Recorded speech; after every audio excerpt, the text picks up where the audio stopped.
falei isso com vocês, seria apenas uma mensagem simples, mas nunca é simples, né, queridos? Tudo que Deus tem para a gente é sempre muito conteúdo. A mensagem de hoje, ela inicia uma nova série também, tá? A gente está aí agora na pegada da série. A gente termina semana que vem a série de Deus, Atributos de Deus, Eternidade, mas a gente já inicia hoje uma nova série que vai percorrer as próximas semanas das nossas células. Amém? A série chama Armadura de Deus. Então, nós vamos ter 6 séries falando sobre cada elemento da armadura de Deus. O texto principal está em Efésios, capítulo 6. Nós vamos ler do versículo 10 até o 13. Diz assim a palavra do Senhor: fortaleçam-se no Senhor e no seu forte poder. Vistam toda a armadura de Deus. Observem, toda a armadura de Deus, para poderem ficar firmes contra as ciladas do diabo. Pois a nossa luta não é contra seres humanos, mas contra os poderes e autoridades, contra os dominadores deste mundo de trevas, contra as forças espirituais do mal nas regiões celestiais. Por isso, vistam toda a armadura de Deus, para que possam resistir no dia mau e permanecer inabaláveis depois de terem feito tudo. Assim, mantenham-se firmes. Primeiro, cingindo-se com o cinto da verdade, vestindo a couraça da justiça e tendo os pés calçados com a prontidão do evangelho da paz. Além disso, usem o escudo da fé, com o qual vocês poderão apagar todas as setas inflamadas do maligno. Usem o capacete da salvação e a espada do Espírito, que é a palavra de Deus. Orem no Espírito em todas as ocasiões, com toda oração e súplica. Tendo isso em mente, estejam atentos e perseverem na oração por todos os santos. Orem também por mim, para que quando eu falar, seja dada a mensagem a fim de que, destemidamente ou ousadamente, torne conhecido o ministério do Evangelho. Amém, queridos? Aqui nós temos a receita de todo equipamento espiritual que nós devemos usar contra as ciladas, contra as intenções do inimigo. Amém? Hoje nós vamos falar e nós vamos iniciar no calçado da pregação do Evangelho da Paz. Mas no final vocês vão entender o porquê que nós estamos iniciando com este elemento, os calçados da pregação do Evangelho da Paz. Trazendo à baila aqui o texto que fala sobre os pés, diz: os pés calçados com a prontidão do Evangelho da Paz. E no final diz: seja dada a mensagem a fim de que, ousadamente, torne conhecido o ministério do Evangelho. Amém? Então, o calçado que reveste os nossos pés para a pregação do Evangelho da Paz, ele é fundamental na composição da nossa armadura. Ele é um elemento indispensável. Nós temos aí até uma mitologia grega, né, quando fala de Aquiles, que Aquiles, ele era um grande guerreiro, e ali na guerra de Troia, ele consegue destruir o exército de Troia, e aí na luta final contra Heitor, o general de Troia, ele mata Heitor, só que o irmão de Heitor envia uma lança sobre Aquiles, e ela atinge justamente o ponto de vulnerabilidade dele, que era o calcanhar. A mitologia diz que a mãe dele mergulhou ele nas águas do rio Estipe para que ele se tornasse imortal, né? Mas só que quando ela segurou no calcanhar, a água não atingiu o calcanhar e ele se tornou vulnerável. É uma mitologia, mas é importante quando a gente entende que nós, como servos do Senhor, como guerreiros de Deus, que utilizamos a armadura do Senhor, nós precisamos, como diz aqui no texto, no início aqui, nós precisamos de toda a armadura de Deus, não parte dela, mas nós precisamos de toda a armadura, para que não sejamos vulneráveis em nenhuma parte do nosso corpo. Amém, queridos? Paulo, em Efésios, ele nos sinaliza algo.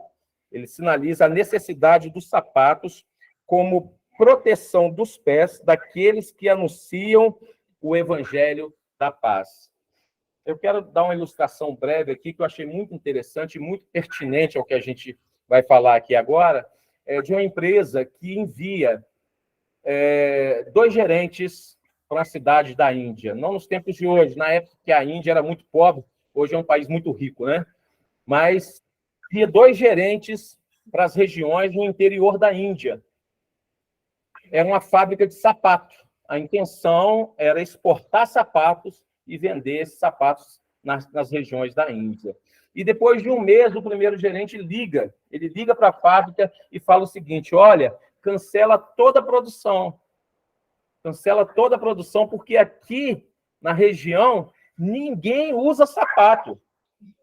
Então, pode cancelar, mas vamos ter prejuízo. O segundo gerente, em seguida, liga para a fábrica e diz o seguinte: gente, triplica a produção, porque aqui ninguém tem sapato.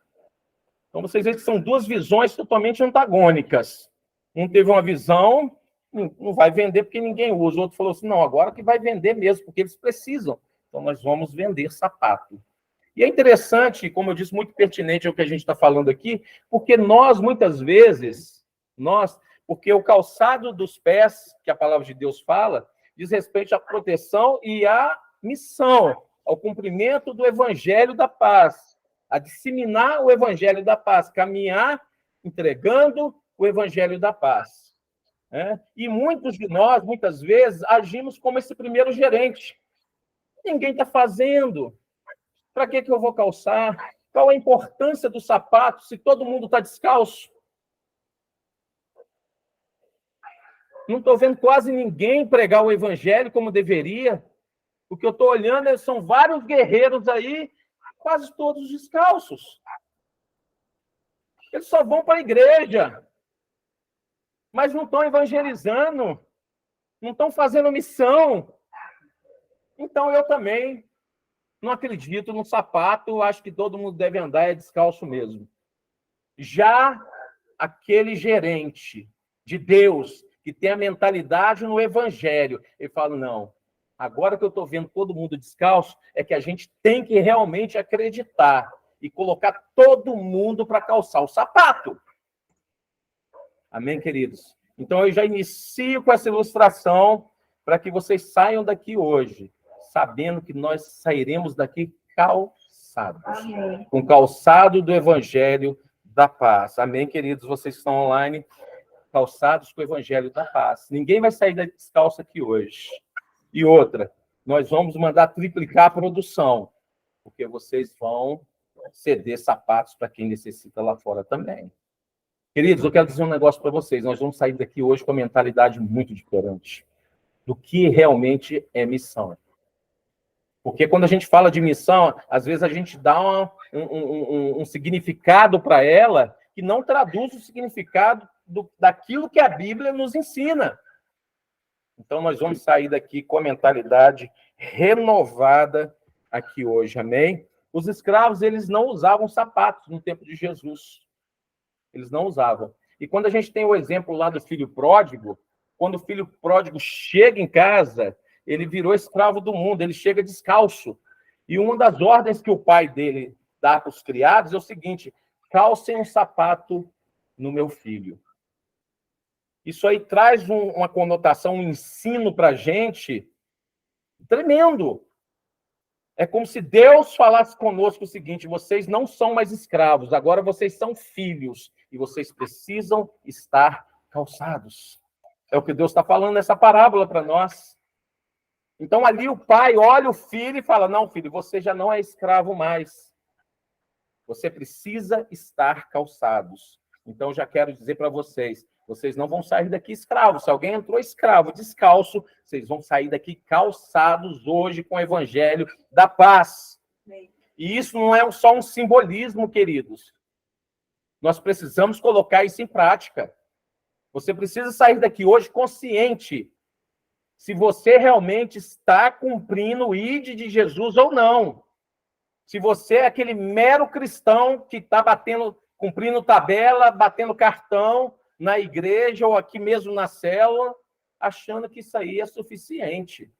Você foi chamado para uma missão. Todos nós fomos chamados para uma grande missão. Pois bem, já calçados do evangelho, partamos então para a mão no arado, amém? Não foi o que Jesus ensinou? Então a gente já está calçado? Mão no arado. O que Jesus disse? Lucas 9:62. Ninguém que põe a mão no arado e olha para trás é apto para o reino de Deus. Gente, não são palavras minhas. É do próprio Deus. Ninguém que põe a mão no arado e olha para trás é apto para o reino de Deus. E a pergunta que não quer calar: você é apto para o reino de Deus? Para que você seja apto ao reino de Deus, você tem que colocar a mão no arado. E não pode olhar para trás. Porque ainda que você coloque a mão no arado, se você olhar para trás, você não é apto. Ainda que você coloque a mão no arado. A palavra de Deus aqui está sendo direcionada para quem colocou a mão no arado. Não está falando com o homem natural, não está falando com o mundo, não. Está falando com a igreja. Quando a gente aceita Cristo, queridos, a gente já coloca a mão no arado. É automático. Você aceitou Jesus, você começou a caminhada cristã, você já colocou a mão no arado. Agora, a palavra de Deus te orienta que você não pode mais olhar para trás. Quem põe a mão no arado não olha para trás. E enquanto Jesus viajava, no texto aqui de Lucas 9, ele passou por várias pessoas que queriam acompanhá-lo. Só que várias delas deram desculpas. Um falou assim, não, eu tenho que enterrar um parente. O outro falou, não, tem muitos negócios para poder tratar. Quando ele encontra com um jovem rico quer pôr a mão no arado, ele quer seguir Jesus. Só que quando Jesus o confronta, porque Jesus sondou o coração dele, Jesus sabia que no coração dele, ele era servo não de Deus, mas de Mamon, porque ele fala, não, Senhor, desde a minha antiguidade, desde a minha juventude, eu tenho seguido o Senhor, tenho cumprido todos os mandamentos. Aí Jesus chega para ele e fala o seguinte, então vende tudo que você tem e me segue. Ele falou, não, aí não dá para mim. Aí só está pedindo demais. Ele olhou para trás. Ele queria pôr a mão no arado, mas quando ele olhou para trás, falou assim, não, eu não estou disposto a perder tudo que eu conquistei. Ele olhou para a sua vida. Talvez alguns de nós olhem para a conta do banco, ou olhem para várias circunstâncias do mundo. Não, eu não quero... eu coloco a mão no arado, mas está sempre olhando para trás. Dificilmente está olhando para frente. Hebreus 10, 38 e 39 diz o seguinte, mas o justo viverá pela fé. Se recuar nele, não tem prazer a minha alma. Nós, porém, não somos dos que retrocedem para a perdição. Somos, entretanto, da fé para a conversão da alma. Queridos, nós não podemos recuar. Paulo, em outra passagem, ele fala o seguinte, esqueço das coisas que para trás deixei, olhando para frente, para o alvo que é Jesus. Então, nós não podemos estar olhando para trás, queridos. O que é olhar para trás, como a mulher de Ló? É olhar para o mundo, os interesses das coisas da terra, e esquecer a Cristo. Então, a palavra de Deus já começa nos exortando, no sentido de que, quando nós caminhamos com Cristo, nós não olhamos mais para este mundo. A nossa mente, o nosso propósito, a nossa meta, o nosso alvo é Cristo. Tem que ser Cristo. Cada vez que você olha para Cristo, você está olhando para frente. Porque imagina quem está no arado ali, queridos. O boi está ali arando a terra e ele está segurando. Se ele olhar para trás, ele desvia totalmente o sentido do boi. Ele não cumpre o arar a terra, ele não cumpre. Então, nós precisamos estar com foco, sempre olhando para frente. Eu sei que haverá dias difíceis, querido, porque arar a terra não é fácil. Dizem que o sol vai estar muito forte, o calor vai estar intenso, ou então muito vento, ou muito frio, o contrário. Vai ter dias que você vai estar cansado. Esse é o trabalho árduo de alguém que está arando uma terra. Mas nós temos que ser perseverantes. Não é fácil. Eu sei que muitas vezes dá vontade de desistir, muitas vezes a mão está ali, ó, segurando os bois para arar a terra, a mão já está sangrando, você já não está suportando, o corpo todo dói. Mas essa é a nossa vida. Mas a palavra de Deus nos exorta a resistir todo o tempo. Então, não desistam, queridos. Isso é coisa muito séria. O que Cristo fez por nós na cruz é muito sério para a gente só brincar de fazer o evangelho. Então, queridos, quem põe a mão no arado tem que olhar para frente, porque pôs a mão no arado, olhou para trás, ele não é apto mais para o reino de Deus. Tiago 1, do 2 ao 4, diz o seguinte, ele nos garante que perseverança é ter força e resistência para não desistir no meio do caminho. Amém? Que Deus possa nos dar essa força e possa nos dar essa resistência. Bom, essa aqui foi a nossa introdução. Como é que pode, né? 8h25 já, Jesus. É a nossa introdução. Oh, meu Deus do céu. Mas amém, a introdução falou no seu coração. A gente para por aqui também. Você já falou. Mas eu quero falar um pouco com vocês, queridos, sobre missão. Ser missionário. Primeiro, nós precisamos entender algo que muitas pessoas não compreendem, infelizmente. Todos nós, guardem uma coisa com vocês, todos nós somos missionários. Todos nós somos missionários. Existem dois tipos de missão. E aí eu quero até separar aqui a missão. O que é missão? É o desígnio da Igreja de Jesus. Da Igreja. É um termo vasto que inclui o ministério voltado para cima, para dentro e para fora da igreja. É a igreja enviada como serva, sal e luz neste mundo. Isso é missão. Agora, o que é missões no plural? Missões no plural. É um termo específico e especializado. Refere-se ao envio de pessoas autorizadas para desbravar áreas além das fronteiras geográficas da igreja, para proclamar o evangelho de Jesus em áreas destituídas deste. Então, missões é um propósito extraordinário. São pessoas separadas para aquilo. E aí a gente vê na palavra de Deus aqueles que foram separados, uns para apóstolo, outros para mestre, outros para pastores, outros cumprir missão e serem evangelistas, né? Caso aí do nosso casal aí, Diogo e Larissa, são missionários, estiveram na África por 2 anos e pouco. Então, é um propósito extraordinário. Nós temos o propósito ordinário e nós temos o propósito extraordinário.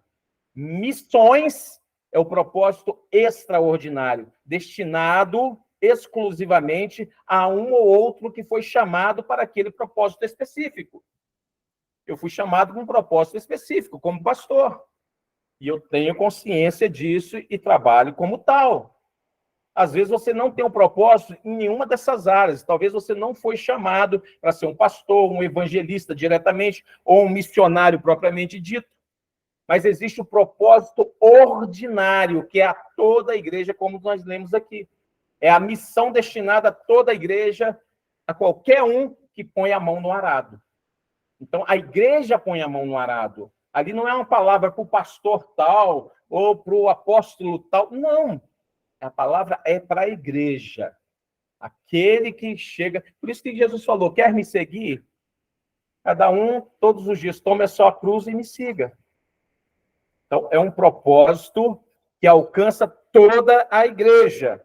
Então, nós precisamos entender isso. Efésios 4, do 10 ao 12, diz: aquele que desceu é o mesmo que semelhantemente subiu, muito além de todos os céus, para preencher tudo o que existe. Jesus, amém?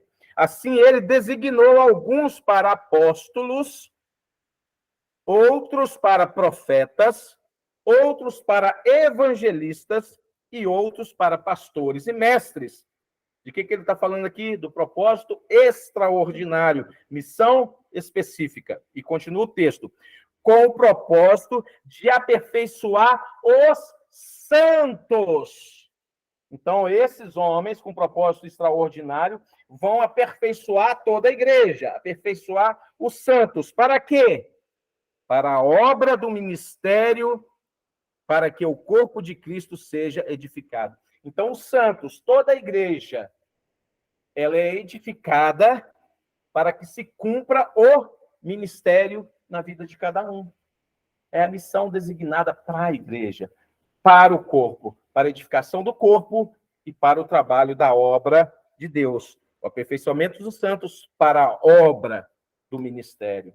Amém, queridos? A palavra ensina lá em Marcos, capítulo 16, do 15 ao 18. E disse-lhes: ide por todo o mundo e pregai o evangelho a toda criatura. Está falando para quem aqui? Para os pastores? É para os evangelistas? Todos.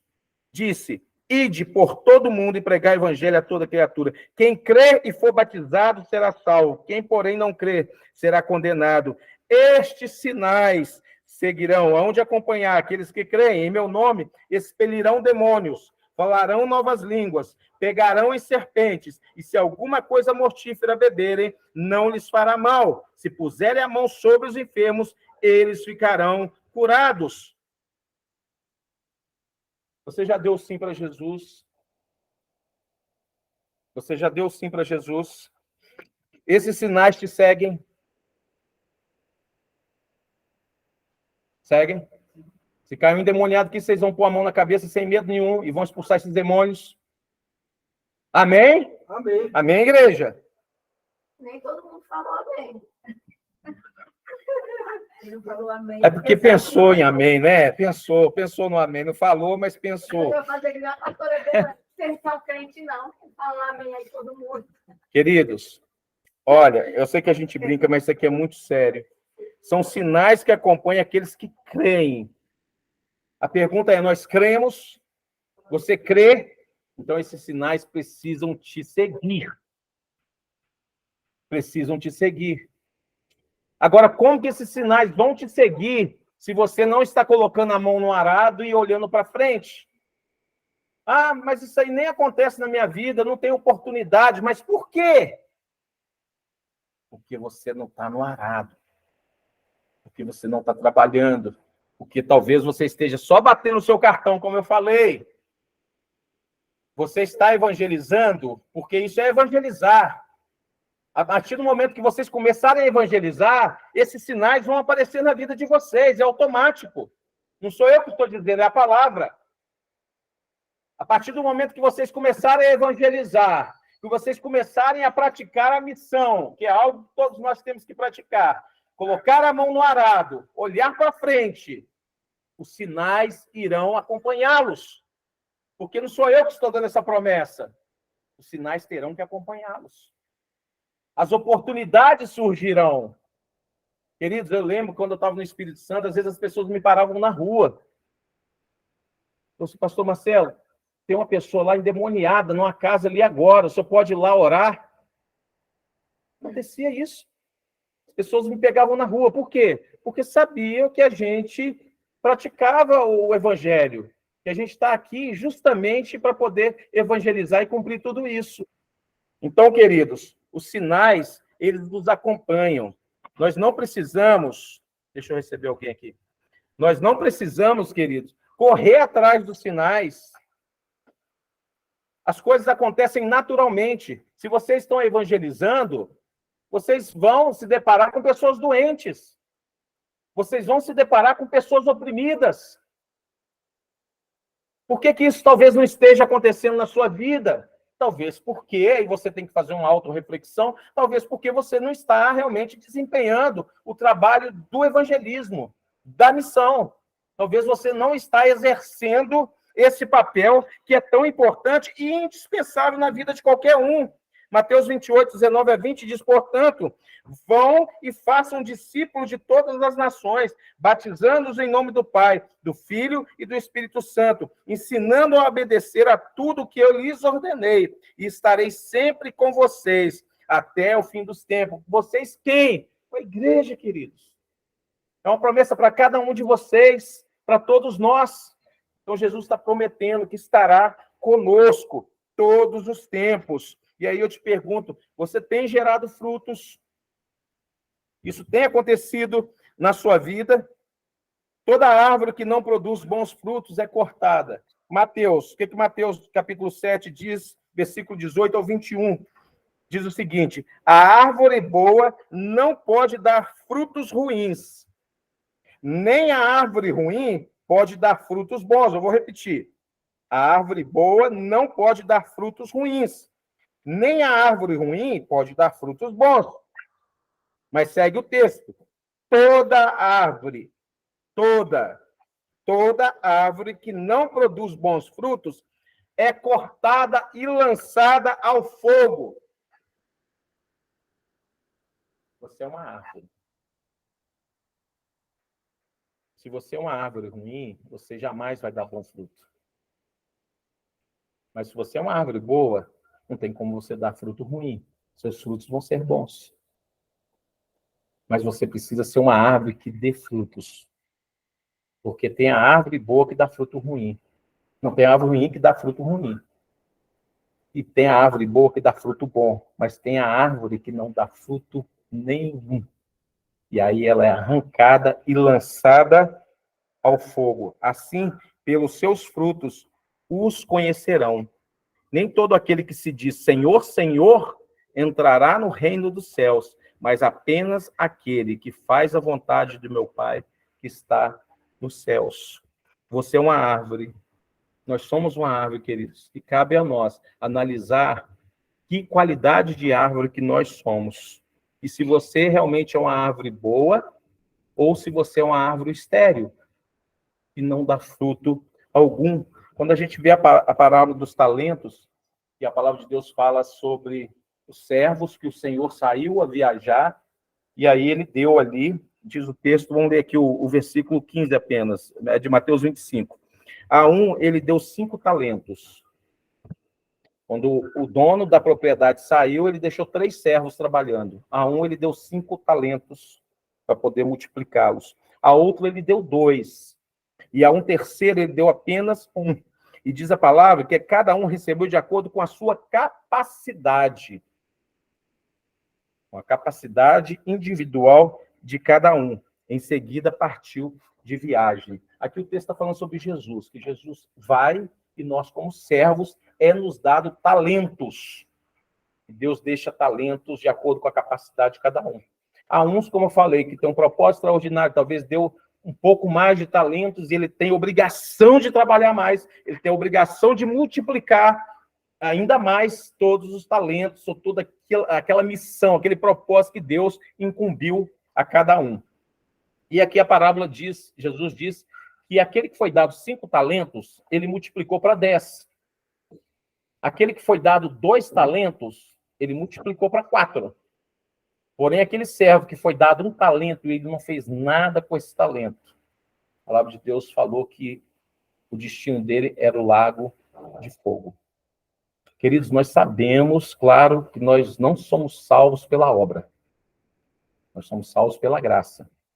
Mas eu já falei que sem obra, a fé é morta, a palavra de Deus diz, e sem fé não há como prevalecer a graça, porque a graça é por meio da fé. Então é um complemento.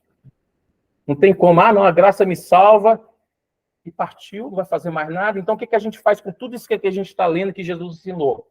A gente anula? A gente tira da palavra de Deus? Não, queridos, isso é coisa muito séria, e muitas vezes, sabe, nós temos 2 problemas. Nós temos aquele grupo, os espíritas trabalham muito com isso, né? Nós temos aquele grupo que acha que as obras são suficientes para salvar. Então, eles começam a ajudar, a fazer tudo, achando que com isso vão comprar a salvação. Não tem obra e não tem dinheiro nesse mundo que pague a salvação, queridos. Por maior que seja a sua obra, você não compra a sua salvação. E tem um outro grupo que acha que não, é na graça, então tá bom, já não preciso fazer a obra, não. Que direi, pois? Mostra, Tiago fala, mostra a tua salvação, a tua vida sem a obra, que eu te mostrarei com a obra que eu faço. Então, queridos, a obra é fundamental e nós precisamos exercer. E foi nos dado o propósito, e foi dada a cada um de nós missão. Senhor, expulsei demônios no teu nome. Fiz maravilhas. Apartai-vos de mim, malditos do meu Pai, vós que praticais o pecado e a iniquidade. Ah, estou salvo pela graça? Ah, então partiu, posso fazer o que eu quiser, eu posso pecar à vontade, eu não preciso trabalhar, não preciso fazer nada da obra, não preciso fazer missão, não preciso fazer nada. Não é o que a palavra de Deus nos ensina. Somos a igreja de Cristo, embaixadores do reino, somos a resposta para este mundo. Precisamos ecoar essa voz por onde passarmos. O mundo é o nosso campo missionário. Amém, queridos? Quando a gente fala isso, não quer dizer que você tem que sair daqui para outro país, queridos. Ou ir para o interior do Brasil. Não. De repente, o seu mundo, o seu campo missionário é onde você trabalha. Evangelize ali dentro. Seja um missionário ali dentro. Quando as pessoas olharem para você, elas vão ver um missionário. Não, isso aqui é um missionário de Deus. Isso aqui é um representante de Deus aqui na Terra. Às vezes o seu campo missionário é na sua família. Pessoas precisam ser salvas lá dentro e você não tem coragem de defender o nome de Cristo ali, de anunciar o amor do reino. De repente é no trabalho, de repente é na escola, de repente é a sua vizinhança, na rua onde você mora. Cada um de nós tem o seu campo missionário. Nós precisamos desenvolver isso na nossa vida, queridos. Precisamos trabalhar. Precisamos deixar de ter uma vida apática, acomodada, sem, de fato... Queridos, por mais que a gente faça alguma coisa, a gente não está fazendo nada. Olha o que Cristo fez por nós. Olha o que o próprio Deus sofreu naquela cruz. Quantas vezes a gente fala sobre isso, sobre tudo que Jesus passou. E agora a gente fica medindo esforços para poder cumprir o ID de Jesus. Amém, queridos? Quando Jesus fala todos os dias, carregue a tua cruz, é isso, queridos. Se a graça, aceitei Jesus na graça, pronto, estou salvo, não preciso fazer mais nada, então por que Jesus falou todos os dias, cada um pegue a sua cruz e me siga? Todos os dias. É uma constante. E aí eu termino agora com 4 passos para que a gente possa seguir a Jesus. Eu já tinha dado uma breve nos nossos devocionais, está lá em Lucas 9, 23. Se alguém quer vir após mim, negue-se a si mesmo, tome cada dia a sua cruz e siga-me. E aqui a gente pode observar 4 ordens, 4 verbos, que é direcionado a cada um de nós. Se alguém quer vir após mim, então o primeiro verbo é o querer, é a decisão, uma decisão que nós tomamos. Então o primeiro passo é tomarmos a decisão. Deuteronômios 11, versículo 26, diz, eis que hoje eu ponho diante de vós a bênção e a maldição. Continuando no 30, 15, vê que proponho hoje a vida e o bem, a morte e o mal. Então, constantemente é colocado diante de nós as opções, e nós precisamos tomar a decisão. Por isso que Cristo coloca aqui, se alguém quer vir após mim, negue-se a si mesmo e tome a cruz a cada dia. Deus está constantemente colocando diante de nós essas opções. Qual tem sido a nossa escolha, queridos? Seguir a Cristo verdadeiramente ou seguir de uma forma fajuta, sem sentido, manca? Então, queridos, se nós estamos aqui, se o nosso corpo foi comprado por bom preço, pelo sangue do Cordeiro, sangue inocente, então, queridos, por mais que a gente faça, a gente ainda está fazendo pouco. Então, nós precisamos ter a consciência que nós fomos chamados para ser missionários. Cada um de nós temos uma missão. Segundo passo, renúncia. Então, não olhar para trás, por isso que fala, negue-se a si mesmo, o texto diz. Então, Jesus está conclamando para que nós neguemos a nós mesmos, renunciemos o nosso próprio eu, para que possamos cumprir o ID de Jesus. Segundo a Timóteo, capítulo 2. Vamos ler do versículo 3 ao 4 e depois do 11 ao 13. Diz o seguinte: suporte comigo os sofrimentos, como bom soldado de Cristo Jesus. Nenhum soldado se deixa envolver pelos negócios da vida civil, já que deseja agradar aquele que o alistou. Essa palavra é digna de confiança. Se morremos com ele também viveremos. Se perseverarmos, com ele também reinaremos. Se o negamos, ele também nos negará. Se fomos infiéis, ele permanece fiel, pois não pode negar-se a si mesmo. Queridos, então, Deus aqui fala sobre comprometimento, sobre a gente se comprometer a segui-lo. E aqui ele alerta sobre o bom soldado de Cristo, que não pode se envolver nos negócios dessa vida. Ou seja, nós precisamos de toda a armadura de Deus, para que a gente não se envolva nos negócios dessa vida. Amém? Tem soldados aqui de Cristo? Amém? Tem missionários aqui? Amém? Online, tem missionários aí?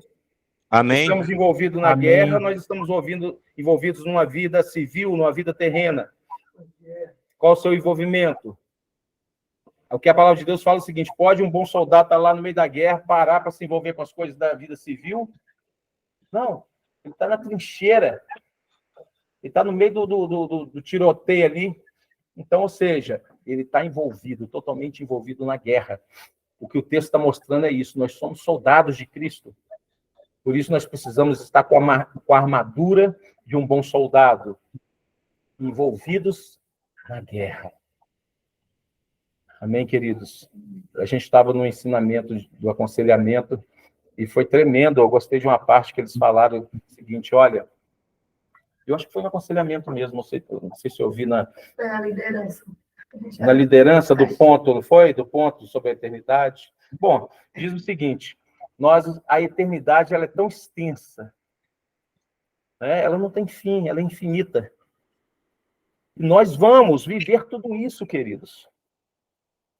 Por isso que Paulo fala assim: olha, as pequenas aflições deste mundo não há de se comparar com a glória que há de vir. Porque a eternidade é tão longa que tudo isso que a gente está vivendo, que ele é um ponto minúsculo, invisível, diante de toda a eternidade. A vida é tão efêmera, ela passa tão rápido. E às vezes a gente fica assim: ai meu Deus, mas que luta, querido. Você está vivendo um ponto perdido na eternidade, que é para sempre. Então, queridos, vamos lutar. Vamos lutar. Porque logo, logo a gente vai estar no reino. E tudo que nós fizermos aqui, queridos, toda a missão, todo o evangelho, calce o sapato, queridos, calce o sapato. Sai daqui hoje, olha, eu saio daqui calçado com o calçado da pregação do evangelho da paz. Eu vou pregar para fulano e para ciclano. Eu vou encher essa célula aqui mais ainda. Vamos trazer pessoas, vamos evangelizar. Queridos, às vezes eu falo assim: gente, vai lá no conteúdo da pregação. Às vezes pessoas que vocês não conseguiram trazer, pega a pregação, envia. Ou então da própria igreja. Quantas pregações nós temos do pastor Lamartine, do pastor Zé Luiz, de todos os pastores da igreja. A gente pega, evangeliza. Ah, pastor, eu tenho uma dificuldade no nome de falar, mas você treina. Porque às vezes as pessoas têm tanta dificuldade. Eu não vejo alguém que é engenheiro, eu tenho tanta dificuldade. Não, ele aprendeu, ele foi para a faculdade para aprender, justamente para poder dizer: não, hoje eu sou engenheiro. Antes dele entrar na faculdade, com certeza ele tinha uma dificuldade enorme. Queridos, nós estamos na faculdade aqui, ó. Vocês estão sendo treinados para a missão, como diz ali, treinados, santos, os santos da igreja sendo treinados para toda a obra missionária. Estão sendo treinados para isso, para evangelizar. Porque que há uma dedicação em cima dos estudos, há uma dedicação na sua profissão, no trabalho que você faz, mas quando é de Deus, as coisas são mancas. As coisas não fluem. Ah, mas eu não sei. Ah, mas eu não consigo. Aí Paulo vem lá dar uma chapada na gente. Já poderiam ser mestres pelo tempo que estão. Todavia, ainda estão no leite. Isso é coisa séria, queridos. A gente, às vezes, está brincando com a palavra de Deus. Com todo o sacrifício que Cristo fez na cruz por nós. E a gente fica como meninos, como crianças mimadas. A gente sabe fazer tudo. Sabe falar do outro, sabe fazer tanta coisa. Mas não sabe aprender a pregar. A gente aprende tudo. A gente aprende a cozinhar, a gente aprende a trabalhar, a gente aprende um ofício novo. Às vezes a gente está passando um aperto na vida, a gente aprende tudo. Tem mulher que não sabe trocar o pneu do carro, mas está num aperto ali na estrada. Ela aprende ali na hora, trocar o pneu. Quando a gente quer, a gente aprende. O problema é que às vezes a gente não quer aprender a pregar. Eu já falei, eu vou abrir um ensinamento aí, uma escolinha, para vocês aprenderem, queridos, a formar uma mensagem, um texto, aprender a pregar. Vou colocar, a gente não fez isso no Espírito Santo, a pessoa que não sabia nem segurar no microfone. Está aqui, ó, toma uma banana, segura a banana e você vai pregar com a banana na mão. Até você acostumar, depois você tira. Fizemos pregadores, pessoas que não pregavam, construíram mensagem e pregaram lá na aula. Gente, não tem ninguém aqui com dificuldade nas suas faculdades, né, mentais. Todo mundo aqui é inteligente. Aliás, eu falo para todos os pastores, quando me perguntam, e a célula? Eu falei, olha, nossa célula é muito madura. Até Fabinho vai pregar. Não, eu já profetizei na vida de Fabinho. Eu falei assim, esses dias, conversando com o Lamartine, eu falei, ó, aqui, Fabinho vai ser o primeiro pregador com síndrome de Down do Brasil. Do Brasil ou do mundo, não sei. Mas ele vai pregar. Não, ele já grita, chega no culto, o Wesley estava olhando, o Fabinho está assim, Eia! Fala. Hã? É o Eduardo mesmo, né, Eduardo? Você está aí online. Eduardo falou assim, ó, quem me evangelizou foi o Fabinho. Que eu estava andando, ele foi lá, correu, segurou na minha perna, e aí me parou, aí eu me deparei com o Maurício estava junto, e acabei entrando na cela. Foi o missionário Fabinho que fez isso. Tá vendo, gente? O Fabinho já está fazendo missão. 4 aninhos com síndrome de Down já está fazendo missão. Tá aí o Eduardo, que é prova disso. Amém, queridos? Então, nós devemos renunciar. Olha o que Gálatas 5:24 diz. Vós não podeis pertencer a Cristo, a não ser que crucificais todas as suas paixões e desejos. Por essa razão, afasta os pés, aí agora é Salmos, afasta os pés de todo caminho mau para obedecer a tua palavra. Nós estamos dispostos realmente a renunciar ao nosso eu, queridos, para poder cumprir a palavra do Senhor. Terceiro passo, carregar todos os dias a cruz. Queridos, não é fácil. Mas eu tenho certeza que não tem o mesmo peso da cruz de Cristo. Claro que não, é óbvio. Carregar a cruz. Gálatas 6:2 diz assim, levai as cargas uns dos outros, e assim cumprireis a lei de Cristo. Carregar a cruz é carregar as cargas, queridos. Por isso que Jesus, de uma forma tão simples, tão sobrenatural, pegou toda a lei e reduziu em 2 mandamentos. Amar Deus acima de todas as coisas e ao próximo como a nós mesmos. Para mim, não é nem 2 mandamentos, é um mandamento único, porque está uma coisa entrelaçada na outra. Não tem como você cumprir um sem cumprir o outro. A partir do momento que você ama a Deus acima de todas as coisas, você automaticamente vai amar o próximo como você mesmo, porque você ama Deus acima de todas as coisas. E se você ama o próximo como a você mesmo, você só pode fazer isso, só tem essa capacidade emocional de fazer isso, se você amar a Deus acima de todas as coisas. Então, como eu disse, isso aí está entrelaçado, está amalgamado, tudo junto. Então, queridos, a gente só consegue amar o outro, a gente só consegue levar a carga uns dos outros, se a gente amar a Deus acima de todas as coisas. E quando Jesus fala, pegue todos os dias a sua cruz e carrega, ele está falando de pessoas, ele está falando de gente. É disso que Jesus está falando. Por isso que ele fala lá, amar ao outro como a si mesmo. Se a gente aprender Nós temos que levar as cargas uns dos outros. Nós aprendemos o que é o Evangelho. Nós aprendemos o que é amar. Que é falar, Deus é o primeiro lugar na minha vida. Mas se você não ama o seu irmão, se você não perdoa o seu irmão, se você quer ser perdoado, mas não perdoa, você quer ser amado, mas não ama, você quer que carreguem a sua carga, mas não quer carregar a carga do irmão, então você não aprendeu a amar. Ah, mas eu nunca vou conseguir amar como eu amo a mim mesmo. Claro que não, é um processo. Paulo mesmo diz, olha, eu não digo que cheguei à perfeição. Aquilo que nós citamos aqui agora, aquele versículo. Eu não digo que eu cheguei à perfeição, mas uma coisa faço, que é esquecendo das coisas que passam atrás, fico e seguindo para o alvo que é Jesus. Lá em 1 Coríntios 2, ele fala sobre isso, para que alcancemos a mente de Cristo, chegar numa estatura espiritual de modo a alcançar a mente de Cristo. É um processo, queridos. É lógico que a gente não vai chegar à perfeição, a perfeição é só no céu. Mas você tem que estar disposto a crescer espiritualmente, a experimentar, como eu falei, o alimento mais sólido e sair do leite. Crescer mesmo. Não fisicamente, mas espiritualmente. Porque às vezes a gente cresce, barriga então nem se fala, né? A gente cresce, mas espiritualmente a gente é um bebezinho, a gente está em estado embrionário. Tem uns que às vezes nem no leite entraram ainda. Quantos anos no Evangelho? O que você faz hoje?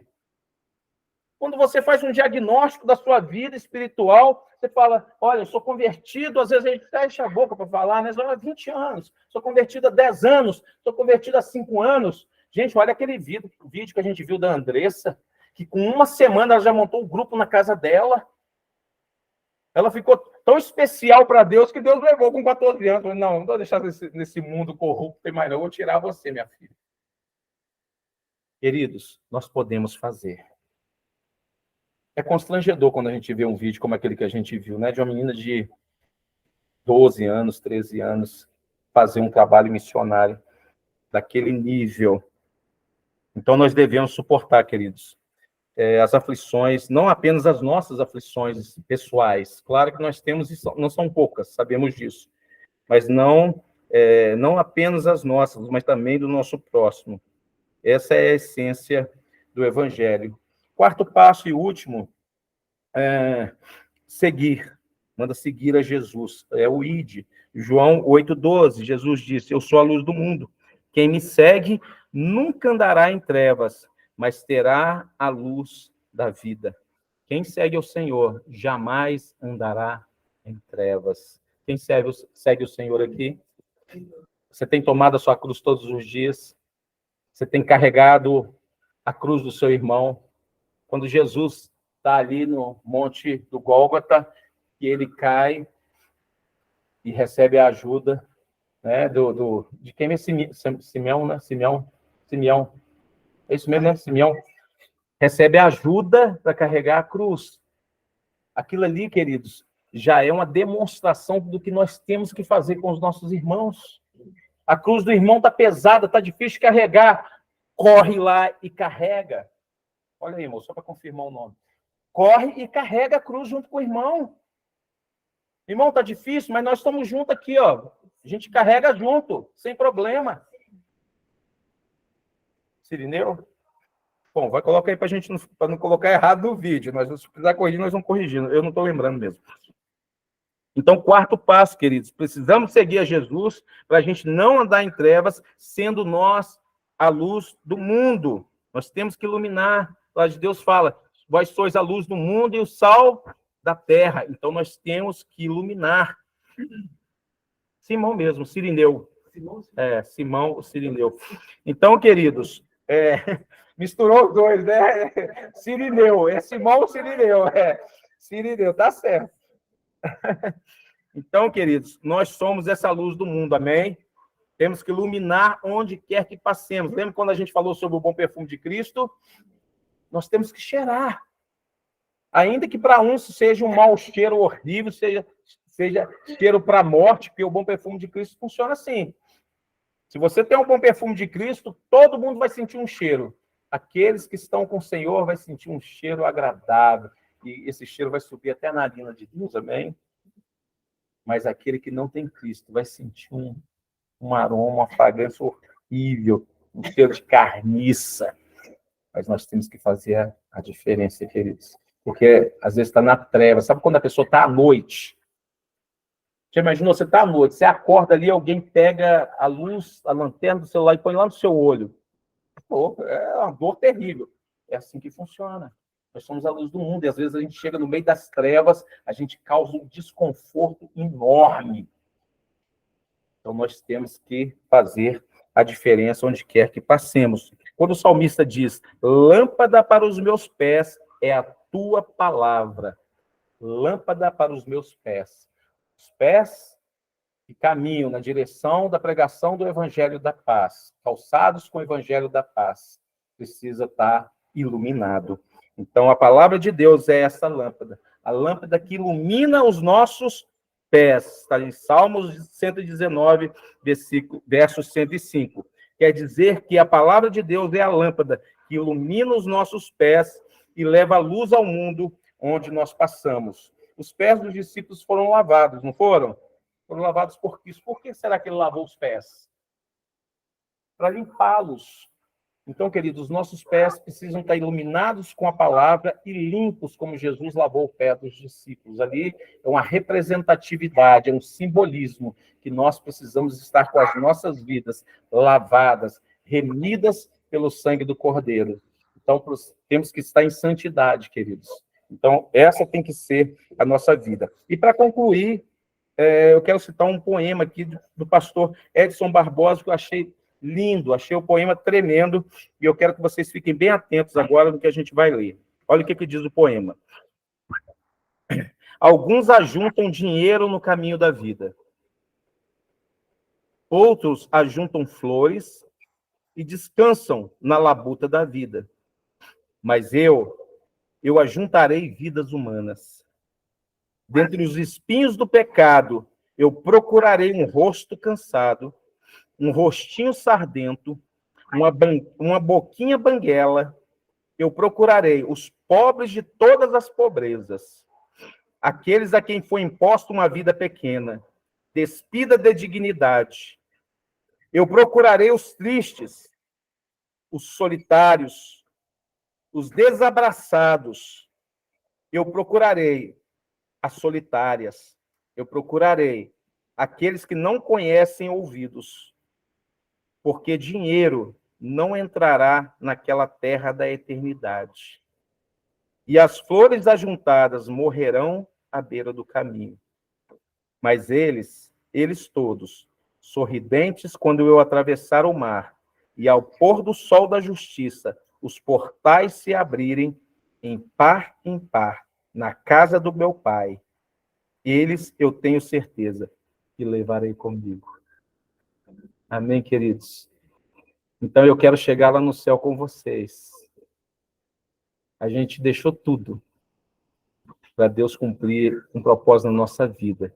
E hoje eu vejo o propósito de Deus através de cada um de vocês. E eu quero chegar no céu, na casa do Pai, como diz o pastor Edson Barbosa. Com cada um de vocês, eu quero que estejam comigo. Amém? Esse é o nosso papel, queridos. Nós vamos prestar conta. Isso não é direcionado só ao pastor, não. É a cada um. Porque Deus pode requerer das suas mãos o sangue de outras pessoas. Então, queridos, nós iremos prestar conta a Deus, sim. Amém? E quanto maior a responsabilidade, quanto mais talentos Deus deu, maior vai ser a cobrança. Então, eu quero dizer que talvez a sua cobrança não seja tão grande como a minha, ou a minha não seja tão grande quanto a sua. Mas uma coisa é certa, eu preciso multiplicar os meus talentos. Eu não posso ser como aquele servo imprudente. E quando o Senhor chegou, ele não tinha nada para apresentar. Você tenha muito a apresentar ao Senhor. Quando você estender a mão, que ele veja ali talentos na sua mão e não sangue inocente. E eu quero terminar apresentando só alguns versículos. Que seus pés missionários foquem na missão, porque ele, Deus, é santo. Assim diz o salmista no capítulo 99, verso 5. Exaltem o Senhor, o nosso Deus. Prostre-se diante do estrado dos seus pés. Ele é santo. Amém? Que os nossos pés possam nos levar aos estrados dos pés do Senhor, que Ele é santo. Que seus pés lavados e remidos possam exalar o bom perfume por onde vocês passarem. João 12, 3. Maria pegou um frasco de nardo puro, que era um perfume caro, derramou sobre os pés de Jesus e os enxugou com seus cabelos. E a casa encheu-se com a fragrância do perfume. Que esse bom perfume esteja também nos seus pés, para que você entenda que você precisa caminhar na direção de pregar o Evangelho. Que seus pés formosos levem esperança aos oprimidos, como alerta o profeta Isaías 52:7. Diz assim: quão formosos são sobre os montes os pés daqueles que anunciam as boas obras, as boas novas, que faz ouvir a paz, do que anuncia o bem, que faz ouvir a salvação, do que diz a Sião: o teu Deus reina. Mas caso os seus pés tropecem, o salmista, no capítulo 94, verso 18, garante assim: quando eu disse, os meus pés escorregaram, o teu amor leal, Senhor, me amparou. Ainda que venhamos a escorregar com os nossos pés, o nosso Deus leal está aqui para nos segurar, para nos amparar, estender a mão, para que possamos novamente caminhar. Se alguém está aqui agora caído e não está cumprindo o ide de Jesus, se seus pés estão amarrados e não conseguem caminhar, se ainda você não calçou a sandália da pregação do Evangelho, que você saia daqui hoje desatado, livre, em nome de Jesus. Eu declaro pés lavados pelo sangue de Jesus. Eu declaro aqui pés formosos, pés perfumados em nome de Jesus. Pessoal que está online, eu declaro na vida de vocês, pés formosos, pés abençoados, pés ungidos, pés fortalecidos, pés realmente destemidos, dispostos a caminhar, a correr nesse evangelho, a pregar a palavra do Senhor, a colocar os calçados da pregação do evangelho, para cumprirmos a missão. Não somos servos imprudentes, somos servos prudentes, dispostos a chegar no céu, na glória, apresentar as nossas mãos, mostrar a Jesus os nossos pés. Está aqui, Senhor, com esses pés eu caminhei, com esses pés eu preguei o teu evangelho, com essas mãos eu abençoei. Então, que em nome de Jesus, esse Deus leal possa abençoar a vida de cada um de nós. Amém? Queridos, eu vou... Deixa eu parar a gravação, que eu quero fazer um anúncio. Não precisa.